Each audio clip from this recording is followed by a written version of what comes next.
বর্জ্য ব্যবস্থাপনায় প্রকল্প নেওয়া হলেও যশোরে যত্রতত্র ময়লা ফেলে রাখায় বিপাকে স্থানীয়রা। দুর্গন্ধ আর দূষণে বাড়ছে নানা রোগ।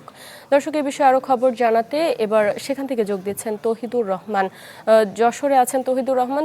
তৌহিদ, ব্যবস্থা নেওয়ার পরেও কেন এই অনিয়ম, কেন যেখানে সেখানে ময়লা ফেলা হচ্ছে, এই বিষয়ে কর্তৃপক্ষ কি বলছেন? শারমিন, আপনি যেটা বলছিলেন আসলে শহর জুড়েই সেই পরিস্থিতি যে শহরের যত্রতত্র ময়লা রয়েছে এবং সেটা অপসারণের ক্ষেত্রে পৌর কর্তৃপক্ষের যে দায়িত্ব, তারা কিন্তু চেষ্টা করে যাচ্ছে যে যাতে সফলভাবে সেই কাজটি করা হয় এবং তারা সুষ্ঠুভাবে সম্পন্নের জন্য বেশ কয়েকটি এনজিওকে এই ময়লা সংগ্রহের জন্য দায়িত্ব দেয়।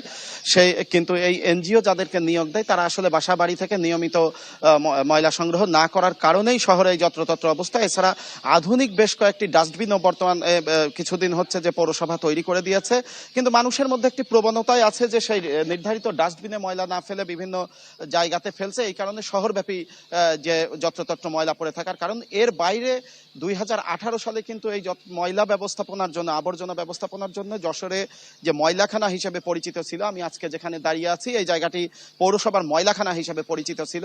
এখানে 2018 সালে বিশ্বব্যাংকের অর্থায়নে দেশের প্রথম বর্জ্য ব্যবস্থাপনা, সমন্বিত বর্জ্য ব্যবস্থাপনা প্রকল্প তৈরি হয়।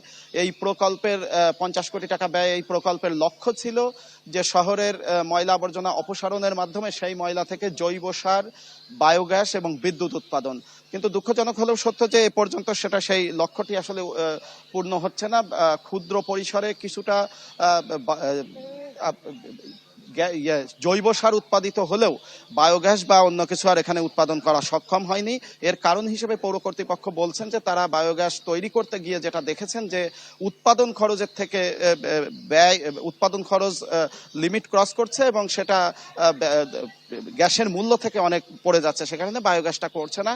এবং এই লোকসান ঠেকাতে এবং ব্যবস্থাপনা একটা নিয়ন্ত্রণে আনতে 22 সালে এই প্রকল্পটি ইজারা দেওয়া হয় একটি বেসরকারি প্রতিষ্ঠানের কাছে।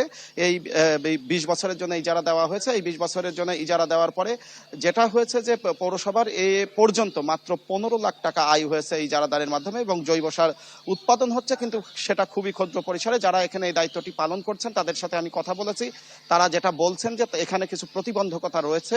কারণ শহর থেকে প্রতিদিন 80 টনেরও বেশি ময়লা সংগ্রহিত হয় শুধু যশোর পৌরসভা এলাকা থেকেই, কিন্তু সেই তার মধ্যে মাত্র 15% তারা কাজে লাগিয়ে সার উৎপাদন করতে পারছেন। এর বড় কারণ যে ময়লা সংগ্রহ করা হয় সেটা আলাদাকরণে, মানে আধুনিক সুযোগ সুবিধা এখানে আসলে নাই। এর পাশাপাশি যে ময়লা আলাদাকরণের জন্য যে আধুনিক মেশিন সেটা খুব জরুরি, যে কারণে বিভিন্ন প্রজাতির ময়লা এক জায়গাতে, আবর্জনা এক জায়গাতে থাকার কারণে সেটা পৃথক করে নিয়ে সার উৎপাদন করতে যে তাদেরও ব্যয় গুনতে হচ্ছে অনেক বেশি। আবার এই ময়লাখানা আগে খুবই মানে নির্জন এলাকা এটা হলেও ঘনবসতি এবং বসতি বৃদ্ধির কারণে এখন এর চারিপাশে কিন্তু বহুতল ভবনও রয়েছে, সরকারি বিভিন্ন স্থাপনা রয়েছে। সেসব এলাকায় কিন্তু ময়লা, দুর্গন্ধে, আবর্জনার দুর্গন্ধে মানুষ অতিষ্ঠ হয়ে ওঠে। মাঝে মাঝে জনবিক্ষোভ আমরা লক্ষ্য করি। সেই জনবিক্ষোভ যাতে না হয় এবং দুর্গন্ধ যাতে না ছড়ায় সেটাও ছিল এই প্রকল্পের অন্যতম একটি লক্ষ্য, কিন্তু সেই লক্ষ্য পূরণ করতে পারছে না। বরং এখন নতুন করে এখানকার যে ময়লা আবর্জনার যে পানি সেটা আশেপাশে বের হচ্ছে এবং দুর্গন্ধে সয়লাবি থাকছে আগের মতো।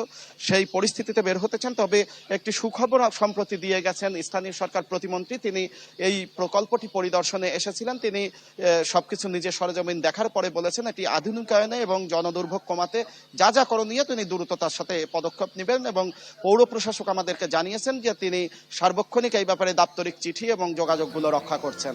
শারমিন। জি তৌহিদ, ধন্যবাদ আপনাকে। দর্শক, যশোর থেকে যুক্ত হয়েছিলেন আমাদের সহকর্মী।